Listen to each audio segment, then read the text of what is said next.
Bonjour à tous et bienvenue sur boursicoté.com pour cette nouvelle analyse technique des principaux indices mondiaux avec une configuration qui s'est bien retournée. On a bien respecté ici cette zone horizontale des 14 840 points sur laquelle j'attirais votre attention la semaine dernière, vous disant que en cas de franchissement, eh bien cela pourrait nous donner un signal de retournement majeur sur l'indice allemand. Et bien regardez ce qui s'est passé, donc suite à ce contact que nous avions eu au début du mois d'octobre, le 6, et bien on s'était ici stabilisé sous la moyenne mobile 20 exponentielle. Et donc cette semaine, eh bien, on a franchi cette zone, on est repassé au-delà des 15 500 points pour se rapprocher ici de la bande de Bollinger supérieure.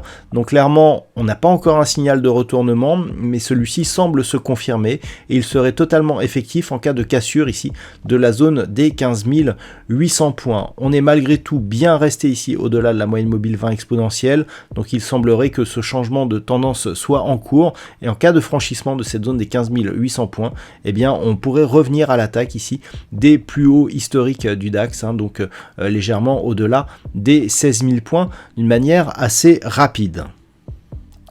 Sur l'Eurostoxx 50, nous étions ici dans une dynamique qui se neutralisait mais qui restait globalement haussière. On avait toujours ici cette succession de points bas significatifs qui étaient croissantes. On continuait à avoir de nouveaux plus hauts historiques. Et puis, je vous indiquais que tant que l'on restait ici au-delà de cette zone des 3867 points et surtout au-delà ici de ce précédent point bas significatif proche des 3920 points, eh bien qu'il n'y avait pas de retournement de tendance. Alors, on n'est pas non plus actuellement dans une confirmation d'une reprise de dynamique haussière. Il faudrait pour cela valider une rupture de cette zone ici de points hauts proche des 4250 points, mais il semblerait ici que l'on sorte de cette phase de consolidation.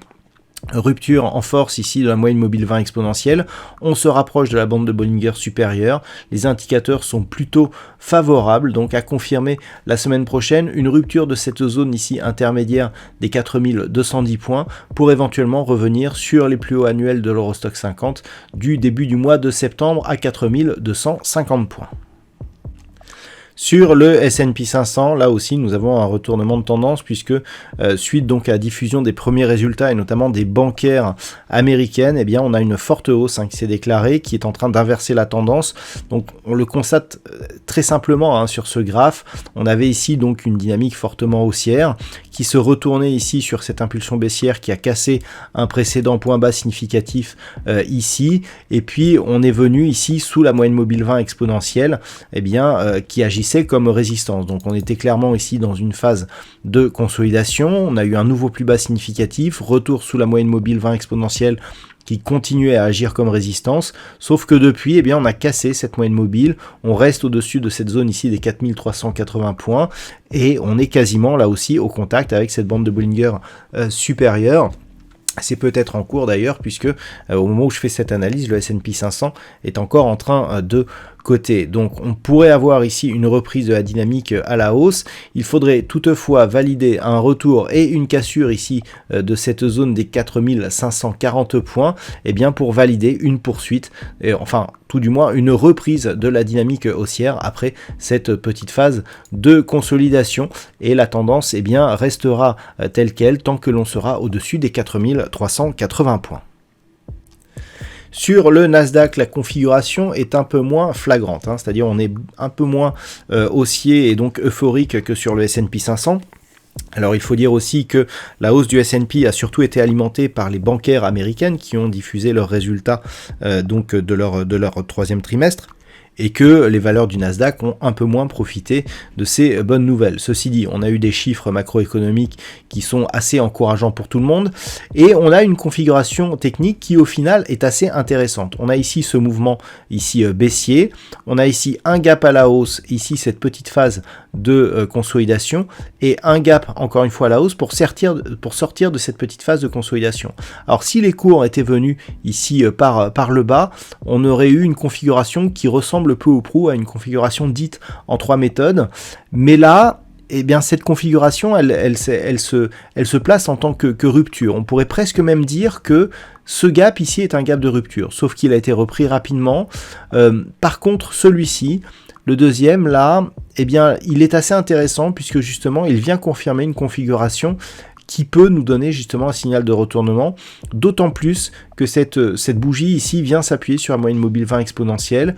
Donc clairement, il faudra surveiller la semaine prochaine eh bien, une possible poursuite de ce mouvement. Nous avons une zone intéressante ici, voilà, sur cette double polarité proche des 15 330 points, puisque cette zone ici qui a été résistance était précédemment support. Si les cours continuent à monter, il sera intéressant d'observer eh bien, le comportement des cotations sur ces niveaux. Mais il semblerait que l'on reparte en tendance donc haussière sur le Nasdaq qui, d'un point de vue moyen terme, eh bien, aurait dû casser la zone des 14 050 points pour sortir de cette tendance moyen terme dans laquelle il est toujours actuellement. Donc, on repart à la hausse d'un point de vue court terme, mais ça reste haussier d'un point de vue moyen terme.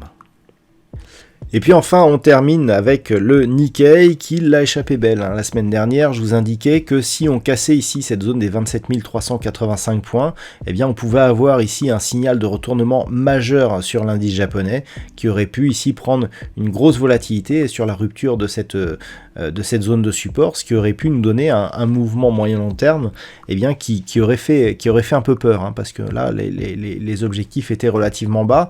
Eh bien, regardez ce qui s'est passé, on est vraiment resté ici sur cette zone des 27 385, tentative de rebond, mais qui restait globalement dans une volatilité relativement faible. Et puis, en fin de semaine, donc, on a donc une forte hausse sur le Nikkei, au niveau donc de l'impulsion de jeudi. Ces cotations ne tiennent pas compte des cotations actuelles du marché américain qui, au moment où je vous parle, sont en train de continuer à monter.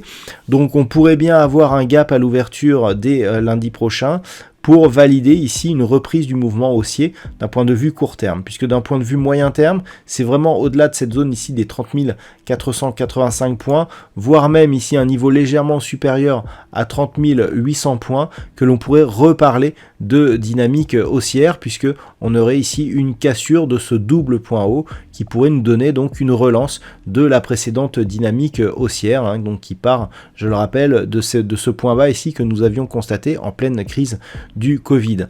Donc on surveillera éventuellement une poursuite de ce mouvement haussier et une rupture ici à la hausse de cette zone des 30 485 points, voire même 30 800 points. Voilà donc ce que l'on peut dire sur cette analyse technique de ces principaux indices mondiaux. Je vous souhaite un bon week-end et on se retrouve dès la semaine prochaine pour d'autres analyses techniques, toujours sur le site boursicoté.com.